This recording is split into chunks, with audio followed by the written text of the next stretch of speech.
Assalamualaikum warahmatullahi wabarakatuh. Kembali lagi dengan saya Aldi di channel Mereka Ada.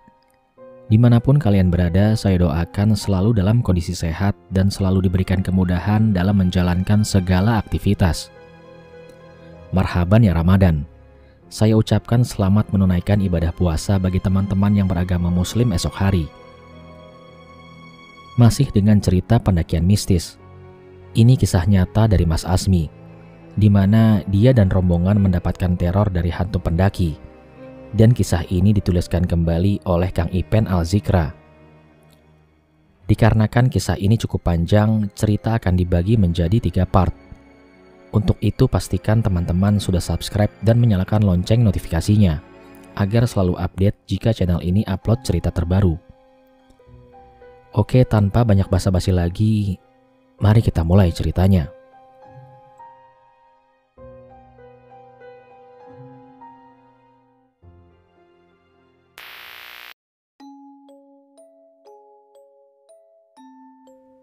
Gunung Surga Dunia dengan hamparan keelokan indah nan agung. Karya sejati Tuhan yang berliput dengan berbagai misteri di dalamnya.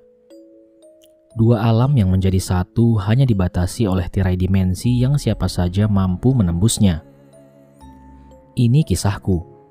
Sebuah pendakian yang tidak akan pernah bisa aku lupakan. Karena penuh dengan kenangan kengerian. Menjadi sebuah perjalanan yang sangat menakutkan untuk diulang kembali. Sahabatku dan yang lainnya memanggil aku Ami, pendaki muda dengan ambisi besar untuk memulai mencari jati diri. Dan hobiku ini aku nikmati setelah beberapa kali berhasil menapaki puncak gunung di daerah Jawa Barat.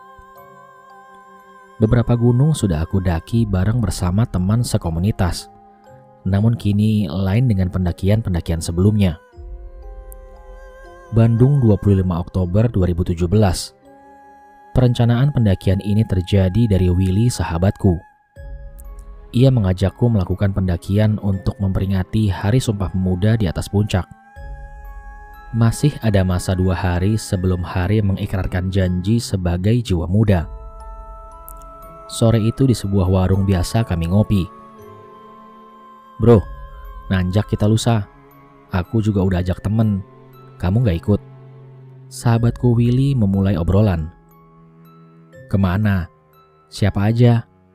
Tanyaku sambil menyeruput kopi. Cikuray, rame kali ini bro. Jawabnya. Berapa orang emangnya bro? Tanyaku kembali antusias. 7 orang, tambah kamu jadi 8. Ikut ya? Kembali ajaknya. Oke, ikut dah. Malam ini gue langsung packing. Berangkat lusa kan? Tanyaku pada Willy. Yoi, lusa kita berangkat naik motor. Jawabnya memungkasi obrolan. Malam itu juga aku langsung menyiapkan semua peralatan outdoor. Memasukkan ke dalam keril yang berukuran 80 liter. Menjejalkan semua hingga masuk. Tanpa ada yang tertinggal satupun. Hanya terasa berat saat mencoba menenteng tas jumbo ini. Tetapi sudah sangat biasa bagiku dengan beban ketika mendaki. Cikuray akan menjadi pertama kalinya aku mencoba, meski beberapa gunung lainnya yang dekat sudah sering aku tanjak. Tentu ini akan menjadi hal baru, pengalaman baru, juga pemandangan yang baru akan aku lihat. Hal itu menambah semangat untukku pribadi. Mah, Aa mau izin, lusa berangkat naik gunung. Pamitku malam itu setelah selesai siapkan semua peralatan. Aa naik gunung terus, emangnya gak ada hobi lain apa yang gak bikin mama cemas? Ucap orang tuaku dengan nada lembut. Kan ada doa mama yang menyertai setiap langkah Aa, jadi dimanapun kaki ini melangkah pasti dilindungi, kataku pada mama. Kamu kalau ngerayu mama pinter. Memang sama siapa aja naik gunungnya? Tanya mama kembali meyakinkan. Bareng sama Willy dan teman-temannya mah. Aku menjawab memasang muka memelas. Ya sudah, yang penting Aa hati-hati. Jangan lupa sholat walau dimanapun. Nasihat mama kepadaku. Memiliki orang tua seperti mamaku memang menjadi anugerah yang sempurna Tuhan berikan. Selalu membimbing dan mengajarkan ilmu ketuhanan, juga kemanusiaan dalam menjalani makna langkah kehidupan. Orang tua yang selalu meniupkan lafaz doa-doanya untuk diri ini, tanpa sedikit pun lelah. Singkat cerita, pagi ini aku sudah dihubungi Willy jika ia menunggu di rumah temannya. Jadi aku tinggal menyusul ke sana. Karena memang rumah sahabatnya lah yang dijadikan untuk titik temu mengumpulnya kami semua sebelum berangkat. Jam 6 pagi aku sudah mulai jalan dan berpamitan terlebih dahulu. Sampai di rumah yang dimaksud hampir pukul 8 pagi. Willy tampak sudah menunggu dengan beberapa teman lainnya. Aku yang baru saja sampai langsung disambut mereka setelah parkirkan motor. Bro, datang juga kamu," kata Willy. Aku hanya tersenyum membalas ucapannya sambil mengangguk memberikan salam pada semuanya. "Nih, kenalin, tuan rumah, Jalil. Ini Tania, kalau yang ini Lia, ini Nando dan ini Juli," kembali ucapan Willy. "Halo semua, saya Ami," ucapku menjabat tangan mereka semua. Lalu kembali mereka duduk dan mengobrol dengan aku yang ikut serta, sambil menunggu 2 orang lagi yang belum datang. Ya, biasa jam Indonesia. Terlambat dikit masih dikategorikan wajar pastinya. Sampai jam 9 lewat baru terlihat satu motor datang dengan 2 orang berboncengan. Ternyata mereka berdua Randi dan Bara. Kami sudah lama kenal dalam satu komunitas, juga beberapa kali melakukan pendakian bareng. Selain itu, mereka berdua juga memang memiliki kelebihan dalam bidang spiritual. Mereka berdua ternyata kenal dengan Tania, makanya bisa ikut gabung dalam pendakian ini. "Weh bro, ikutan juga?" tanya Bara menyapaku. "Yoi bro, izin gabung ya," ucapku. "Loh, Mas Bara sudah kenal sama Mas Ami?" tanya Tania kepada kami. "Kenal lah, kami sudah 4 kali najak bareng Neng," kata Bara menjelaskan. Namun lagi-lagi jam molor tetap berlangsung, karena prepare ulang juga mengobrol terlalu lama. Belum lagi mamanya Jalil belum mengizinkan kami berangkat sebelum makan dulu. Alhasil kami berdelapan start dari Bandung jam 1 siang sehabis zuhur. Perjalanan siang terik itu menuju Garut. Pukul 4 lebih. Sore ini kami sampai di tujuan. Basecamp Bayongbong menjadi rute penelusuran kami kali ini. Willy langsung mendaftarkan Simaksi sore itu juga. Mendaftarkan kami semua. Lalu selain kami 8 orang, juga ada satu rombongan lagi dari pendaki setempat yang berjumlah 7 orang. Akhirnya gabung menjadi satu kelompok untuk mengikuti pengarahan petugas. Mereka bertujuh adalah Arin, Himas, Erin, Pi, Hanafi, Sandi juga Rojas. 7 orang ini akhirnya bergabung dengan kami. Kami semua berjumlah 15 orang. Sungguh suatu pantangan awal kami dapati dengan jumlah ganjil. Grup kami bagi menjadi 3 kelompok. Kelompok 1 ada Willy, Tania, Lia, Himas dan Sandi. Kelompok 2 ada aku, Jalil, Bara, Randi dan Pi. Dan di kelompok 3 ada Rojas, Arin, Erin, Hanafi juga Juli. Selesai pengarahan, kami masih duduk dan mengobrol biar saling kenal. Bercerita dan berbagi pengalaman soal pendakian bagi mereka yang sudah melakukan sebelumnya. Perencanaan juga sudah disepakati. Jika naik akan dilakukan setelah menunaikan sholat maghrib. Sembari menunggu itu, aku memilih untuk merebahkan diri sejenak di serambi musola. Antara sadar dan tidak, waktu yang aku buat tiduran sudah memasuki surut atau menjelang maghrib. Ada kejanggalan ketika badan ini sama sekali tak bisa digerakkan, sementara mata ini menyaksikan semua yang lalu lalang dan mereka yang mengobrol. Hanya mau berucap saja serasa susah untuk membuka mulut. Hanya istighfar yang bisa aku baca sebanyak-banyaknya sampai terlepas dari hal itu. Aku pandangi mereka semua, namun biasa saja, seakan tidak terlihat keanehan dari dalam diri ini. Sadar jika yang barusan aku lakukan tidak benar, rebahan di kala senja hari. Namun beberapa di antara kami juga banyak yang tiduran. Kenapa hal itu tidak terjadi dengan mereka semua? Apakah ini pertanda awal? Atau memang astral sudah menyambut kedatanganku?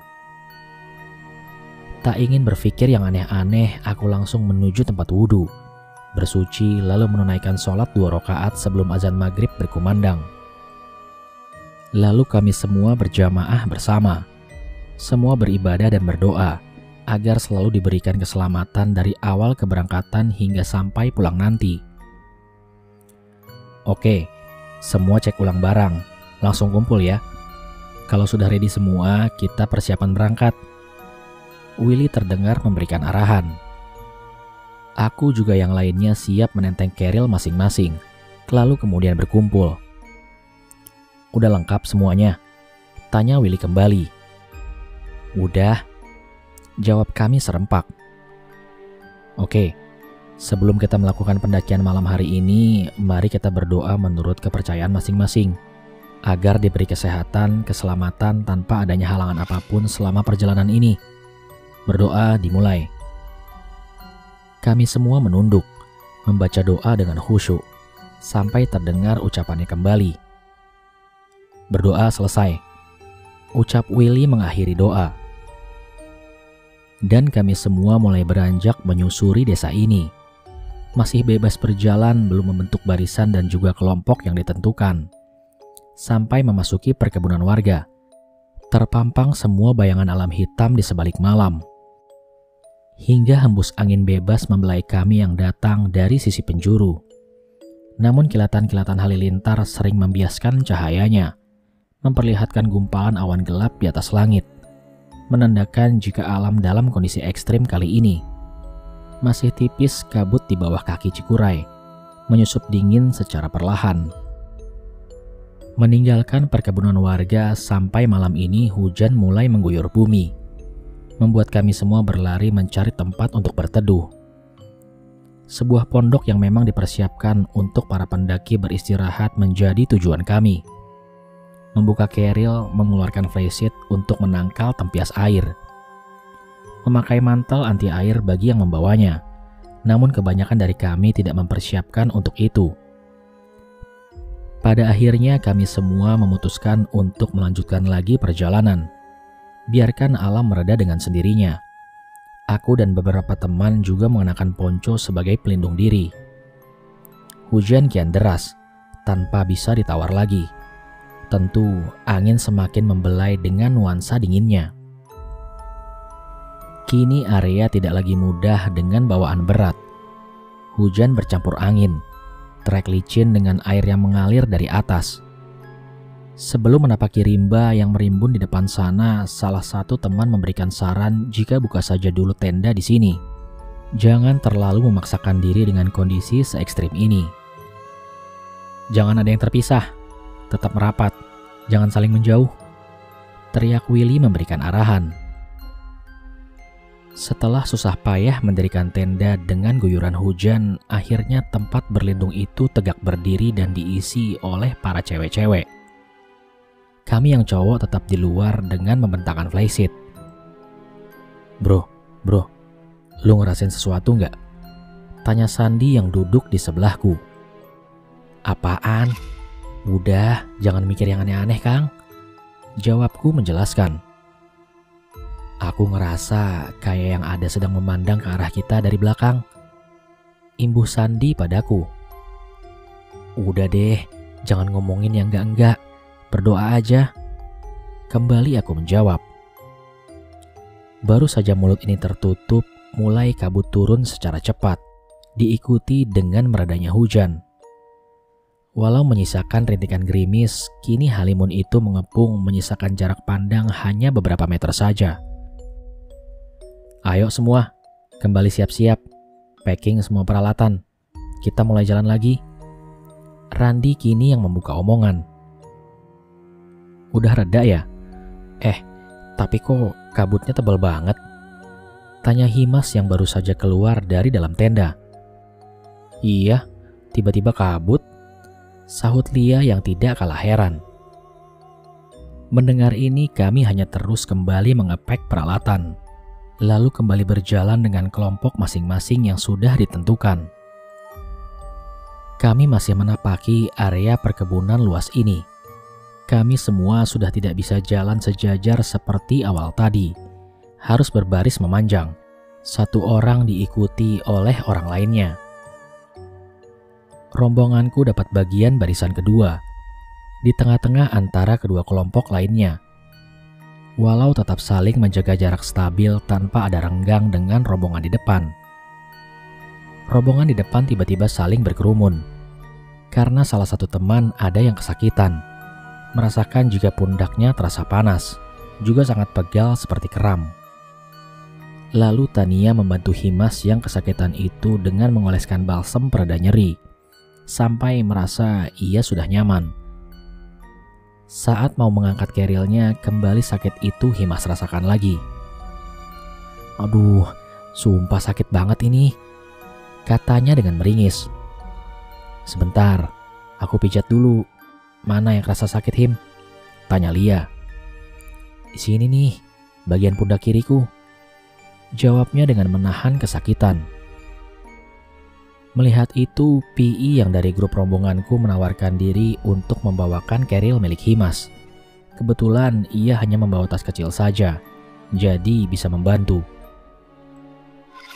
Sekitar setengah jam perjalanan ini tertunda karena hal yang dialami teman kami ini. Baru melanjutkan langkah 15 menit, kembali teriakan Himas memekik. Kini ia sampai terduduk memegangi pundak kirinya yang semakin berat dan panas. Kami semua segera menyusul untuk mencari tahu apa yang sebenarnya terjadi. Dia berjalan tanpa beban tas gunung, tetapi malah kini semakin parah. Melihat itu, Bara langsung menghampiri dan meletakkan kerilnya, lalu jongkok di hadapan Himas dengan kami semua yang menyaksikan itu. Setelah beberapa saat ia tertunduk, lalu meniup telapak tangannya, kemudian disapukan ke arah pundak gadis itu, seperti membuang sesuatu dari sana. Teriak Himas kesakitan. "Him, kamu gak apa-apa?" Tania lalu menghampirinya. "Gak apa-apa. Tiba-tiba terasa ringan lagi. Panasnya juga sudah hilang," jawab Himas dengan lega. Kami semua hanya mengamati ke arah Bara yang sudah menenteng kembali tas besarnya. Ia sama sekali tanpa mengeluarkan perkataan apapun, hanya tersenyum ke arah di mana dia seakan membuang sesuatu dari pundak Himas. Matanya hanya sedikit melirik, disusul dengan Randi yang lalu menyiram ke area itu dengan air mineral. "Ayo, jalan lagi," ajak Randi. "Makasih ya, Mas," kata Himas terucap. "Iya, sama-sama, Neng," jawab Bara yang sedari tadi hanya terdiam. Perjalanan kami lanjutkan kembali, di mana di depan sana sudah menjadi batas antara perkebunan dengan hutan rimba, pintu masuk yang sebenarnya menanjaki Gunung Cikuray ini. Apa yang terpampang di sana hanyalah kabut yang semakin tebal. Udara juga semakin terasa dingin menusuk. Hujan mengguyur lagi di mana pas kaki ini melangkah masuk ke dalam rimba. Pos pemantauan sudah jauh di bawah sana. Kini semakin kami semua masuk ke dalam kelam. Dengan rasa yang semakin aneh menyusuri tanah menanjak ini. Semua terasa angker dengan lebatnya guyuran hujan yang bercampur dengan petir. Semakin menambah rasa mencekam. "Makin deras ini, oi!" teriak Willy dari depan. "Pakai pelindung yang kalian semua punya, terus bergerak biar gak kedinginan," jawab Jalil di depanku. Seharusnya jika hujan selebat ini kabut akan menghilang secara alami.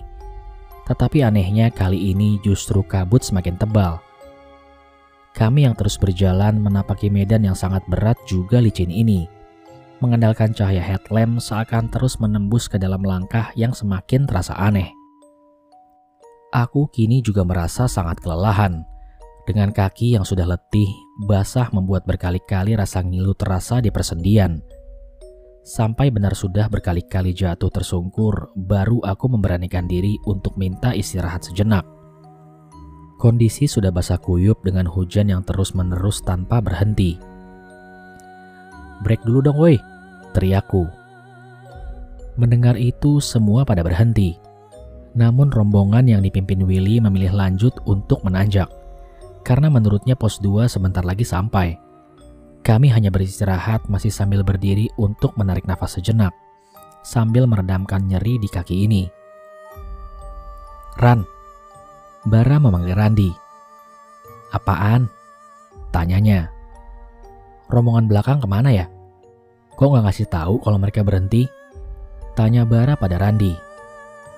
"Nggak tahu, mungkin mereka lagi istirahat," jawab Randi. Kami tidak menyadari jika rombongan yang dipimpin oleh Rojas itu sudah tak terlihat bersamaan. Dan kelima orang di depan pun sudah tak terdengar lagi suara mereka. Apalagi bayangannya di balik kabut malam seperti ini. Ini menjadi awal di mana keganjilan mulai terjadi mengganggu kami semua. "Jadi kita mau gerak atau nunggu yang lain nih?" Aku mulai bertanya dengan kedinginan. "Lanjut aja deh, jangan terlalu lama berhenti. Bisa kena hipo," ujar Bara. "Ayolah, jalan," kata Jalil yang juga sama kedinginan. "Yuk lanjut yuk." PI juga mengajak untuk segera bergerak. Kondisi menyusuri tanjakan ombing ini tidak mudah. Sangat menguras tenaga karena memang jalur yang sangat menanjak tidak wajar. Sampai berkali-kali kami bergantian meneriakkan kata istirahat. Dan sampai hujan akhirnya mereda di mana tebing dengan tanah berbatu terlihat menghalang. Akar pohon raksasa bagai ular besar yang meliuk tertutup lumut hijau. Rombongan kami berlima sama sekali belum mengenal medan area pendakian ini. Yang sudah pernah kesini sebagian dari kelompok Willy dan Rojas. Kami berlima buta arah. Hanya mengikuti jalur yang sudah ada terlihat oleh mata kami. Entah di sebalik tebing ini sudah area nyaman atau belum. Yang jelas aku sangat ingin melewatinya. Lalu kembali beristirahat di atas sana. Seperti sebuah dorongan untuk segera menanjak secepat mungkin. "Ami, santai. Gak usah buru-buru jalannya. Licin," teriak Randi dari bawah. "Ayo, tenang aja. Aman," teriakku menyaut. Sesampainya di atas, aku langsung merebahkan badan, sambil menunggu mereka yang masih berusaha mencari tempat di mana aku sudah terlentang, menatap langit yang sangat gelap. Lalu kemudian, seperti ada langkah dari sebelah kiri jalur. Beberapa kali patahan ranting kering terdengar. Mencoba meyakinkan itu, aku bangkit, lalu mengarahkan cahaya ke sumber munculnya suara itu. Beberapa langkah aku maju, terus menyisir area sekitar. Hingga betapa terkejutnya aku dengan sosok wanita berwajah pucat yang tengah berdiri di antara pepohonan. "Astagfirullah, Kunti," ucapku dalam hati. Tidak beberapa lama temanku memanggil setelah tiba di sini. "Ngapain Kang Ami?" tanya Jalil. Gak apa-apa, cuma lihat-lihat aja," jawabku. Lalu kembali menoleh ke arah sosok demi tadi, namun sudah menghilang tak terlihat. Hanya menyisakan merinding di tengkuk ini semakin tebal terasa. Mengusap belakang leher sambil beristighfar dalam hati, untuk meredakan rasa yang tengah aku alami. Lalu kembali berbalik arah ke teman-teman yang sudah terduduk beristirahat. Bau wangi bunga juga mulai tercium di sekitaran sini. Astral mulai berinteraksi tak jauh dengan kami berlima. Aku juga yang lainnya mengganti pakaian dengan yang kering, agar tidak sakit atau kedinginan. Baru melepaskan kaos basah ini, sosok wanita itu kini tengah berdiri tepat di belakang PI temanku. Penampakan yang terlihat kini mulai usil mengganggu. Terkadang muncul sosok wanita itu, lalu tiba-tiba menghilang lagi. Bau wangi bunga juga tercium. Ini juga terasa di penciuman teman-teman lainnya, walau tak begitu menyengat aroma itu. Kegusaran kami terjadi lagi karena kilatan-kilatan di langit selalu terlihat, walau gemuruh petir jauh terdengar. Setiap cahaya menyibak malam dari kilatan itu, semakin terlihat jelas sosok yang tengah dekat berdiri di antara kami beristirahat. Hingga pepohonan ramai terdengar gesekan ranting yang dipenuhi bayangan hitam yang jumlahnya begitu banyak. Terlihat seperti kerumunan monyet besar, berekor namun samar terlihat. Hanya mata yang menyala berwarna merah dari sosok-sosok itu. Kami tersadar jika tengah dikepung. Sebelum terjadi hal-hal yang tidak diinginkan, kami memutuskan untuk segera meninggalkan area ini. Ayo gerak semua, ajakku kepada yang lain. Ayo buruanlah, gak beres ini, ujar Jalil menyaut. Bergeraknya pelan-pelan, jangan terlihat mengusik mereka. Bara memberi arahan. Akhirnya kami hanya berlalu perlahan meninggalkan semua itu, sambil berdoa dengan penuh kecemasan. Karena tidak mustahil jika bayangan yang sebanyak itu bukan hewan, seperti apa yang tengah kami semua pikirkan. Menyikapi hal itu, aku hanya diam dan mengikuti yang lain melangkah untuk menanjak. Malam semakin menuju larut. Jalan trek yang berlumpur semakin berat kaki ini melangkah. Sementara rombongan di depan sudah jauh meninggalkan kami. Rombongan belakang juga tanpa terlihat menyusul. Hanya kami berlima dengan lelah terus berusaha mengejar 5 orang yang ada di depan. Perasaan jaraknya gak seberapa jauh. Cepet banget mereka nanjak, kata Pi dengan heran. Udah gak usah dipikirin, yang penting kita gerak terus, jawabku yang berada di belakang Pi. Hal yang tidak selumrahnya terjadi tanpa henti semenjak dari terpisah kami dengan yang lain. Penampakan demi penampakan, bau wangi, juga badan yang semakin berat terasa. Semua tanpa kewajaran aku rasakan. Hanya deru nafas kami yang bersautan menggema di kesunyian malam ini. Berjam-jam lamanya kami berlima berjalan menyusuri jalur tanpa henti. Di sepanjang ini juga kami terus diikuti oleh hal aneh. Semua serasa mencekam. Semakin menanjak ke atas, pandangan juga semakin terbatas karena ketebalan kabut. Semua ini ganjil, gak selayaknya alam nyata, ucapku dalam hati. Mata ini juga sering melihat bayangan yang terus bergerak mengikuti dari kedua sisi kanan dan kiri. Seakan astral terus menggiring semakin masuk ke area kelam tanpa arah yang dapat aku pastikan. Semua hanya sunyi tanpa terdengar riakan atau jeritan para pendaki lain yang memanggil. Sampai Bara yang barisan paling depan mengajak kami semua berhenti. Sebentar, ada yang gak beres ini, ucapnya sambil menelisik kanan juga kiri. Kenapa mas? Tanya Jalil yang berdiri tepat di belakangnya. Kita ngelewatin area ini udah berkali-kali. Kita hanya ngulang-ulang langkah, jawab Bara pada kami semua. Iya nih, aku juga ngitungin lebih dari 4 kali kita lewat pohon ini, imbuh Randi dengan menunjuk ke sebuah pohon. Iya juga ya, terhalang kabut semua jadi samar kelihatan, jawabku kepada yang lain. Bara lalu memberi tanda dengan sebuah tali pada salah satu pohon, lalu kembali mengajak kami semua untuk berjalan. Dengan nafas yang sudah sangat sesak di dada ini, tetap harus mengikuti arahan yang terdepan, dan sebisa mungkin menjaga jarak agar tetap dekat. Kondisi alam dengan halimun setebal ini sangat semakin membutakan kami yang tanpa mengenal jalur sama sekali. Ayo jalan, kembali suara Bara mengajak. Kami semua lalu mengikuti langkahnya. Sudah cukup lama meninggalkan area itu, namun kembali lagi di tempat yang sama, dengan tanda yang masih terikat di batang pohon itu.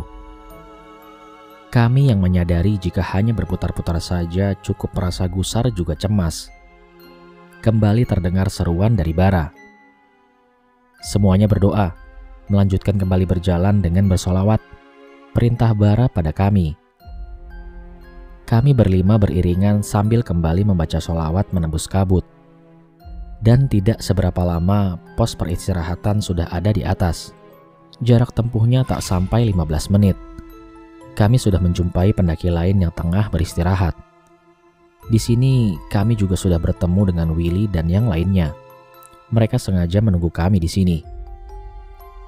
Saat semuanya sudah mulai mencari tempat untuk merebahkan diri, aku masih mencari tempat yang kira-kira pas untuk bersandar. Namun belum sempat terduduk, sebuah tangan yang terlihat putih pucat menepuk bahuku. Jelas sekali itu adalah sebuah tangan. Namun aku mendorong pikiran ini agar tanpa memikirkan hal aneh kembali. Sudah sangat lelah dengan banyaknya gangguan sedari awal pendakian. Masih dia membaca doa sebisaku, agar semua sosok pengganggu itu segera pergi dan tak usil lagi. Tapi badan kini sudah serasa semakin dingin, sampai menggigil tubuhku yang dilihat oleh yang lain. Namun semua itu belum berhenti. Bau yang sangat busuk tercium olehku, yang jelas membuatku seketika itu juga muntah. "Bro, kamu sakit?" tanya Willy kepadaku. "Oh, gak apa-apa kok bro, gua cuma nyium bau sesuatu," jawabku sambil minum hilangkan asam dalam mulutku. "Nih teh panas, biar lega perutnya." Lia memberikan kepadaku teh panas. "Makasih ya mbak," ucapku kepada Lia. Lalu setelah menengguk teh itu, badan kembali normal. Perut juga nyaman setelah semua isi habis terkuras. Walau sangat habis tenaga ini, tapi aku mesti menjaga stamina juga kondisi, agar tubuh tidak menyusahkan yang lain jika sampai sakit di tengah belantara seperti ini. Bau busuk itu berasal dari sosok wanita yang tengah berdiri dengan muka yang membiru karena busuk. Sosok pendaki perempuan dengan tatapan kosong, seperti mayat yang tengah hidup kembali. Jadi tangan sosok ini yang menepuk pundakku, ucapku dalam hati.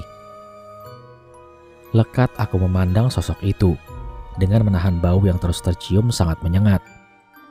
Entah kenapa dengan yang lain, mereka semua tidak mencium bau ini, bahkan tidak merasakan kehadiran setan berwujud pendaki itu. Apa hanya aku saja yang melihatnya? Atau Bara juga Randi hanya diam? "Kenapa bro?" kata Bara yang kini duduk di sebelahku. "Gak apa-apa bro," jawabku mencoba tenang. "Berdoa aja, dia sudah bareng dengan kita dari bawah tadi," ucapnya yang memberitahu. Aku sangat terkejut mendengar pernyataan itu. Ternyata kami tidak hanya berlima melakukan perjalanan semenjak terpisah dari rombongan lain. Digenapi dengan menjadi 6 pendaki oleh sosok wanita yang membusuk itu. Sangat tidak bisa aku bayangkan jika bisa melihat seperti Bara yang sadar jika kami semua digiring oleh demit sampai sejauh ini. Sosok itu masih hanya diam terduduk, hanya sesekali menoleh ke kanan juga kiri, seakan menunggu kembali kelanjutan perjalanan kami. Dia hanya masih menunggu selayaknya pendaki sewajarnya. Apakah arwah pendaki ini yang meninggal di Cikuray? Atau hanya sebatas penglihatan mata ini? Hanya lafaz istighfar terus aku ucapkan tanpa henti. Sampai terdengar Tania memanggil untuk bergabung makan dengan yang lain. Malam itu seusai makan bersama di pos 2, kita bersepuluh kembali melanjutkan perjalanan yang sempat tertunda, dihiasi dengan gerimis yang mulai turun kembali. Setelah genap jumlah kami, entah di mana sosok pendaki wanita itu pun tidak terlihat kembali. Mungkin menghilang, atau hanya sebatas itu saja ia menemani.